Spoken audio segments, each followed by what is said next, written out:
All right. Welcome to the next installment of the Verified Carrier podcast, where we talk to experts from different parts of the supply chain, look at what's happening from their vantage points. Today, I have Danielle on with me. Danielle, if you want to introduce yourself, let everybody know a little bit about who you are and what's your background. How did you get to the seat that you're sitting in right now? Yeah, thanks so much for having me on. So I'm Danielle Spinelli. I work for GenLogs. I just started over here a little bit ago. I prior to was with my care portal. Prior to as a broker. So that's kind of how got into the whole cargo theft stuff. I was a broker and did high value freight. Then moved over to like the carrier vetting and onboarding tech side, and then like I said, just moved over to GenLogs here recently. So I'm director of partnership, which is really cool because I get to like see work with other tech partners, like yourself, and then being able to like talk about, well, what are we seeing? How can we make, the product better? To me, I'm big on like, carrier vetting isn't just a one size fits all solution. Everybody kind of working together. So it's been pretty cool being able to do that in work as well, like being the director of partnerships, and then being able to do a lot of educational sessions. I have a podcast on the side as well. So it's called Tell Me Everything, where I do Fraud Girl Fridays and stuff like that. So yeah, that's a little bit about me. Well, good stuff. Yeah, I guess you know, switching outfits, what's that experience been like? Are you still, is it just kind of a haze, or have you just locked into Oh what you're yeah, locked doing, who in. you can turn to for all the resources? Because I think that's one of those things I know for myself, when you start working with new people, you're kind of, you know what the mission is, you have a vision for what you want to accomplish. But I know that that's a part where you got to get settled in a little bit. Honestly, I hit the ground running. I mean, like it was like immediately started meetings, immediately started talking. There's still some stuff that I'm like, I don't really know all the codes and APIs, and like I don't get all the technical stuff, but that will come with time. And that's not necessarily my whole gig, anyways. I have somebody else that takes care of that part. But no, honestly, I feel like I've been here like a year, so I'm like, I guess that means I'm in the right spot. But what's been really cool, like I've always been big into like investigating, cargo thefts, and luckily people reach out to me on LinkedIn and tell me like if something happens, working with my care portal, even like if a customer had something, how can we fix the product to make it better? So that's always been like nerding out. Like I hate that it happened to people, hate they had a cargo theft, but I love learning about it. And so now with GenLogs, they actually have like an investigation team. So if anybody ever has anything happen, you can put in a free investigation and we'll see what we see on the cameras and stuff like that. So it's perfect little fit over. And so now I get to kind of help. And I just helped California Highway Patrol the other day find a guy. And yeah, it's a perfect fit. It's been really fun. Oh yeah, I remember you posted something as well about like doing a ride along. What was that like? Oh yeah. So I did a ride along with the California Highway Patrol. That was it was actually the CargoNet conference. I was stayed a little bit early and or came in a little bit early and did that with them. So I did a ride along. They took me out to the rails, and like I knew rail theft happened, but I never knew that it was like such a thing. You know what I mean? So every step I took, no joke, there was a broken seal. Everywhere on both sides of me was, empty boxes, like hookahs, Nikes, Milwaukee, Ryobi, like anything you can think of product wise was there on the side. I mean, the products were gone, but there's boxes everywhere. So that was really Yeah. eye opening on how, I deal with a lot like over the road theft. So it was kind of interesting to be like, oh yeah, so other people are getting hit, and how are they getting hit? And is that maybe correlated together? And maybe there's like are they the same type of crews? And just being able to learn about all the different activities, I think makes you stronger in even over the road stuff. No, I've seen the videos, when we're at the conferences, and it's wild how they're just literally like on the train. It just makes me think of like, the Westerns. They're like Yeah, riding up on a horse and jumping on, and yeah, it's it is crazy. wild. Yeah, Which I guess definitely they're doing wild. some drone stuff, because I'm like, man, you could really like, Oh, I I'm don't like, know if why do it's a you have battery cameras issue on or every? FAA. Yeah, Yeah, but I don't get no, it. I mean, I feel like they have their own they're doing challenges, stuff. Yeah, but they're they doing are doing stuff. some things. Yeah, they got the drones. They have drones, and they also have cameras set up randomly where they'll see like if the doors are open, and then they have like an AI thing that will alert them. But they run. I mean, if you think about those trains are like however many miles long, and then they're in the middle of a desert. And so I actually met with Arizona PD while I'm here at TIA. I met with them. What was it, 2 days ago? One of the guys works in the northwest section where the rail lines come over from California, and super interesting. Like he was showing me photos and just like crazy stories. And I guess I didn't know this, but they also cut out like instead of, if they can't get inside like the bottom doors because they have that little thing that blocks the doors from opening, they actually just make a huge cut and then crawl in, and then they'll like almost like cutting windows, and then they cut the side out and then throw everything out the side like a window. I'm like, what? Crazy. Yeah, man. Yeah. Yeah. Well, I guess, but I think we both come more from like the OTR side. Yes. Because my dad had a trucking company, so that's kind of where I got my feet wet with logistics, and then spent some time a little outfit called C.H. Robinson. It's a little one. Good place. Yeah. Little guy. Good place to cut your teeth to learn more about the business. Yeah. And then spent some time in Saudi Arabia, came back, and then was a director of safety compliance for a few years. So got really acquainted with those CFRs. Yeah. I know Dale Pratt. He's like the master. He's Yeah. Luke Love Dale. Skywalker. You call him to Totally. have him Oh expound my God, on any of it. totally. So just Dale, shout out for you. Yes, Dale's the best. I've learned so much from him. With all of that, Dale is great. But just how wild it is, the kind of stuff that can happen. And I know this is why there's no one silver bullet, because our supply chain is really, really complex. I don't think anybody understands like when you come in, just like, oh, if we just shut this down, if we just don't let these people do whatever, or we just block this kind of computer access from, I could name a few locations, some of them stateside, some of them overseas. But it's like that won't necessarily stop it, because I don't think people realize how complex it is. There's legitimate stuff overseas that's helping companies run more efficiently. There are people here stateside pulling off some of the shadiest stuff possible and just straight up just stealing the freight. Totally. And before I used to say, it was hard work. People actually had to get into a car with a crowbar, stake out a location, break in. But I can spend some calories. Now it's just like, all right, what looks like the real carriers coming in, they're going to do the work, and you may or may not pay them. And best case scenarios, they're skimming off the top. For sure. While they're doing that, they're learning. Yeah. And I know with you guys, can you speak on how you guys actually help with finding these guys? Like what is GenLogs' approach to, helping customers here? So basically what GenLogs is we have cameras all throughout the US. So we're just grabbing, and it's all our own cameras. Everyone's like, is it DOT's camera? No, it's ours. So we get to kind of get all the information that we need to. But what we're grabbing off of those cameras and sensors are pictures of trucks and trailers. And so being able to say like, okay, this is the license plate, this is the side of the truck, this is what the trailer is. And like I was kind of mentioning earlier, like if something does get stolen, like being able to say like, okay, this is the license plate. It's crazy how many people they submit in a report though, and they don't have anything. So I know you and me talk about this all the time, where it's like, you got to get that information. But even if you only have like one piece of it, a lot of times we can find something and then give you more pieces to your puzzle, so that whenever you're like reaching out to the police or whatever, they have something to go off of. We also use those same things for like finding capacity, safer capacity, because it's basically ones that we know run the lanes.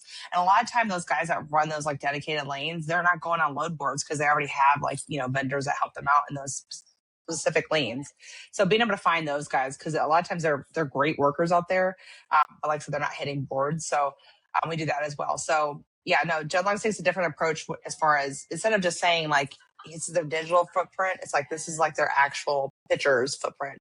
We call it like the ground truth. But yeah. And I think we're all working towards how do we connect those realities, right? Because for me, I always like to think of it as who's actually running a ton of the freight, right? Like majority of MCs is going to be your owner operators. It's like under 10 trucks or under 5 trucks. They're these small companies.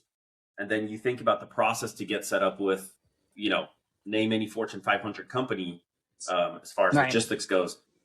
You have to have some level of sophistication here. And people are using different tools, and stuff's constantly changing, and what's legitimate. And I just got a link. Do I actually need to update my packet, or is this fake?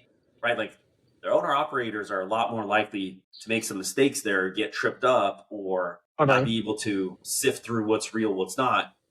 And what it does is allows the scammers, who are very sophisticated, to navigate that stuff. There's so much gray area. Sean Rasmore had a really great quote. He's just like, these guys are like Neo.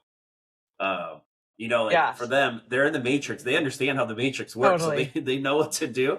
And then all the other people are trying their best, but so Well, Um, and even like, so the industry, like, let's say like chameleon carriers, right? Like, even like having like the cardboard on the side of the truck, that's not technically illegal because people can have a day lease, or, you know what I mean? So it's like, we have so much gray area, and that's what they've learned is this gray area. Blind shipments. I always talk about that all the time, but blind shipments, like, why do we do blind shipments? Like, I get the principle, but it's so easy for somebody to, make the delivery something different. But you're totally right. These guys know the ins and outs of the whole industry and all of our little weird nuances that we do, those day leases or those, like I said, blind shipments, or I can go on and on and on. Or even having like an overseas dispatchers. Like you said, there's great ones, there's amazing ones, but then there's super shady ones. So how do we figure that out? And I think you and I, like our companies take similar approaches where it's taking like a digital footprint and then also grabbing like some, facial, you guys do the facial stuff. So being able to see like actual things in person. And then we're doing like the kind of the facial recognition of a truck. So to yeah, me, no, and you have yes, to blend those together. yeah. What do you Yeah. do? Because it's the digital part. Like the scammers are good because Yeah. they know digitally how to operate. The physical part is the part that gets harder. And for us, we layer up these points of verification to where, hey, if Right. you could fudge a step or two, you're not going to fudge them all Hmm. without being super sophisticated. But they know to stay away from financial crime. They know to stay away from, you know, the physical assault and all that because there's different Yeah. consequences for it.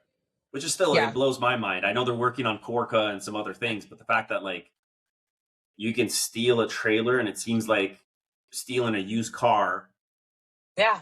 carries higher consequence than that. And I know it depends on the state as well, but a lot of catch and release kind of situations from what I'm hearing. So it's a little bit frustrating. I'm at least encouraged hearing about our stories because you mentioned that cargo theft summit up Hmm. in Monrovia. Hearing those guys from Canada were Yeah. he's just like for Canada, legally speaking, stealing a trailer and stealing a candy bar is the same. I forgot what he said. If it Really. was like a misdemeanor or whatever, and it was just like this guy stole 200 cars already. So I don't know what they Well, do. what's Like what was catch up, funny put some about even handcuffs on, slap his wrists, and right. then send him And off. then they said, I "I'm don't know. sorry. I'm sorry for locking you up." I'm just kidding. But no, what's interesting with that too is like when Canada, whenever they're talking, they're like, kind of going over like, well, this is what we're seeing, and it's the same type of trends that we saw in the U.S. a couple years ago. So they're now infiltrating Canada. I was talking to Overhaul, and they were saying they're seeing activities in Europe. I know the Kit Kat thing happened, but they're seeing similar things in Europe. So I think there's a different if this is done right, like Canada, Europe, if it gets into Mexico, whatever, like if it's done right, we can help everything we went through in the US, we can kind of help them prepare better and maybe not have such a crisis. But it's going to be interesting, how they expand because I think in the US we've gotten better. Like unfortunately, as cargo theft still is rising, which just blows my mind because we do still so many things.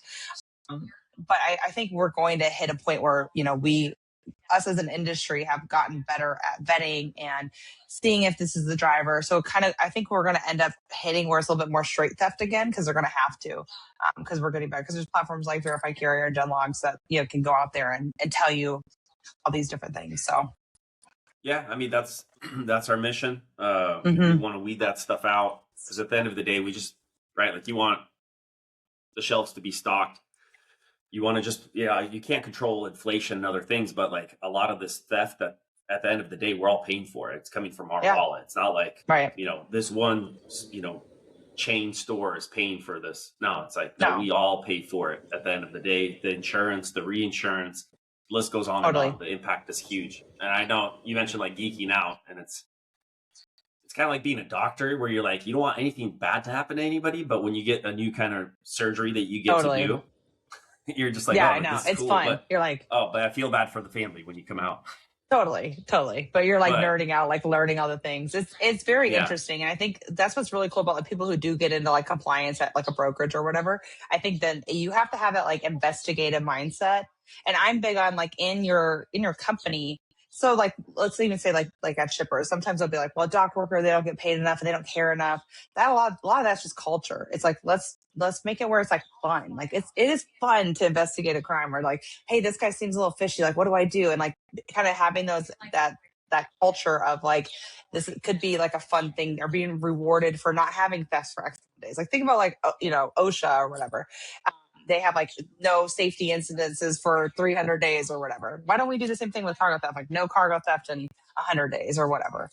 I think there's a way to do that in a more like encouraging way that gets everybody on board no matter how much they're making and how much they really care.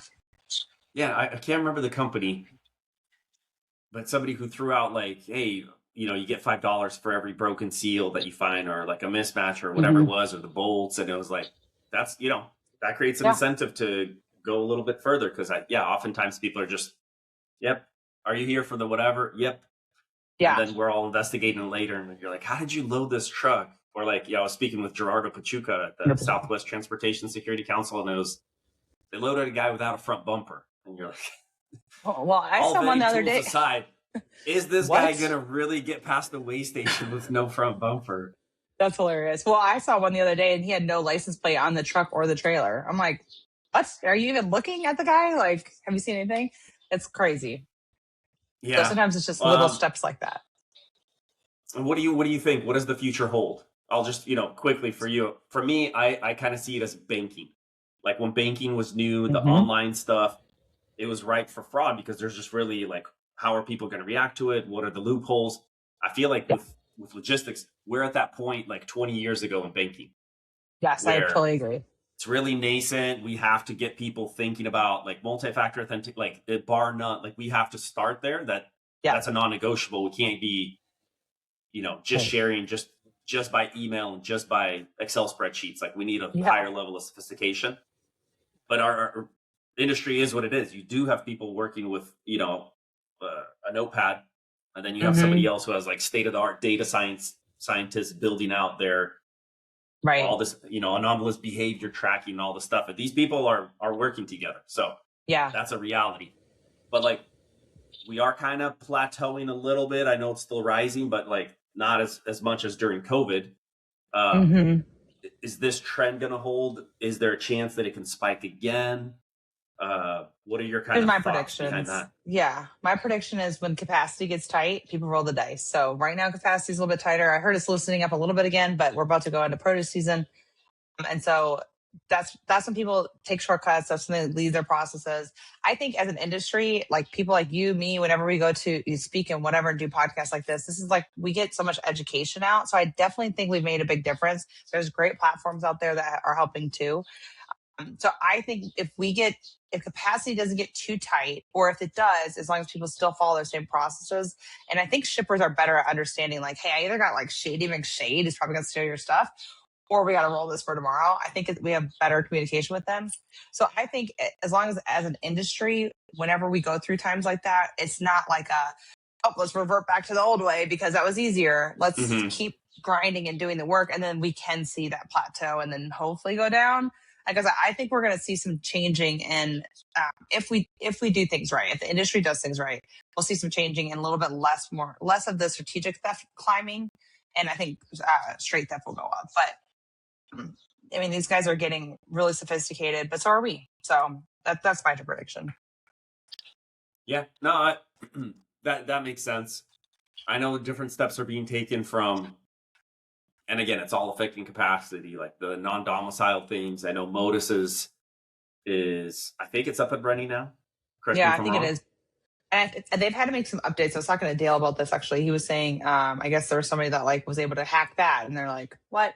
So because we have people that are working directly with FMCSA and different government officials. I mean, like Dale even telling him like, "Hey, this got hacked" or whatever. They were able to then make adjustments and do that. So I think we're really at a good point in like government wise. Like we have some support there. I mean, even like them going to Matt's and talking to everybody and like, hey, I know this is a problem. We hear you. Finally, like how long have we been screaming? And I met Ken with Riddle's coming to the Broker Carrier Summit. So I always look forward to those chats and catching up with him. Yeah. And I was just at the FBI office in Philadelphia, and they know what's going on. Like they were like doing like first they educated everybody like what's going on with cargo theft. And I was like, they actually know, they get it. So I think that's kind of step one. And then hopefully they can start helping us make arrests. But I do think we need some changes on, like you were saying, the actual time when we do catch these guys, like let's keep them in there. I know it's a non-violent property crime, but it's still like $4 million worth of something you steal or, whatever. Yeah, which is wild because Yeah. you get like a painting that gets stolen in Paris, and it's like but it's like Mm-hmm. how many $1 million+ loads have been stolen Yeah. here, and it's just like crickets unless it's Shaquille O'Neal or Yeah. for some reason Yeah. Yeah. Costco lobsters like really just like That was a big lit the thing. internet Yeah. up. But it's like that's not Right. anywhere remotely the worst one of these that we've Not at seen. all. What was the other Guy Fieri, like the tequila? Yeah. So I mean, I'll happy to see any press for the industry. Totally. So anything that can get people thinking about it, at least for that minute, put a little additional pressure. I know, love it or hate it, this for transportation, this is probably the most responsive administration, I'd say, at least in my Totally. adult life, of like, hey, actual changes are being taken. Some of it's breakneck Right. speed. So, which, coming from a policy background with like safety compliance, too many changes doesn't Yeah. always get the best results because people can't keep up with, like, they never Right. get to settle. But still happy to see these changes because we're overdue. And I know like the government's making changes now that should have been done 10, 15 years ago, but it is what it is. That's a different And they're podcast for a definitely, different day. yeah, and they're definitely talking to us in the industry. I think that's probably the biggest thing. Like I'm at TIA right now. I was talking to them about their policy forum. You go to their policy forum, right? In Yes. DC? Yeah. I think just being able to like actually have a voice and they want to hear from the industry. So I do think I think we're making headway. Like as positive as I'm trying to make everything sound, it's not so doom and gloom like it was 2 years ago. Yeah. No, and when I come out there, it's I like championing for all the the changes to be made. I know it was like HR 885, and then I forget what the retail home goods retail. There's a different Yeah, bill I that forget was that one being too. presented as well. But I just feel like it's schoolhouse rocks. Like, how does a bill become a law? That's we're going Hmm. from office to office. But it's Yeah, still, it's a great place. They are receptive. I do enjoy coming to those offices. And again, actually, like seeing some changes being made. I think yeah, it's overdue. Because right. yeah, I don't know how you're gonna fix these problems. Because when I'm there in DC and I'm listening to them, it might be us, and then they literally could be hearing from the Girl Scouts the following hour, and then after that, they Right. could be presented with like, hey, we want to build a nuclear reactor in your state, and it's like then they're listening to that, and it's Yeah, all of that. So like how educated you can be on any one of these pieces. So if they're making laws without actually consulting the industry, like what are those laws going to look like? So I'm glad to be there. I'm glad to represent the industry because they need yeah, to hear from the brokers. They need to hear from the shippers. They need to hear from everybody because totally. you can't just tweak one part of the supply chain and expect everything to work the same way as it always did because they're all Yeah, interconnected. So yeah, anyway, I'm optimistic about that as well. I know as a country, there's been issues. There will continue to be issues. I believe, my parents, when they decided to come here, is like, this is a chance to build a better life. hmm, I believe in that. And so we're going to all work to make it better. That's how we build the fabric of everything this, country stands for. right. Um, but yeah, so, I'm optimistic. And then I guess I always like to finish off, Danielle, with if you could give just a couple of sentences. Sometimes these turn into paragraphs with some guests. I'm not going to throw any names out, but just like, what would be like 2, 3 things that you could tell, whether it's a motor carrier, whether it's a broker, like, here's stop everything. Here's the 2, 3 things that you should do now. If I could just, Yeah, if this was my dying words before I yeah. go to, Okay, fraud here we go. prevention, heaven. Yeah, mine is carrier vetting's great, but we are at the point with driver level vetting. So that is knowing that you're talking to a real driver, like this is a real guy. The driver's with a real truck. That truck belongs to that carrier, and then he is where he says he is. Like at the end of the day, that's really all we need to know. Knowing who you're working with and knowing like that's who shows up, and like I said, having communication with shippers. But we need to get down to driver level vetting. And so I think as an industry, I can't scream that enough, but get there. And I think that's where we can actually see some headway. So that's my dying wishes. All right. So go beyond just the basic vetting, get down to the driver level, and that'll get us closer to actually knowing who's touching the freight. Solid. Right. Yeah. All right. Well, Danielle, I don't want to keep you from that terrible weather I see behind you. Yeah. and all the fun you're having at the TIA conference. So really appreciate Yeah. you jumping on and Yeah, sharing about your experience. And definitely. yeah, Thanks for look having forward to seeing you at the next show. me.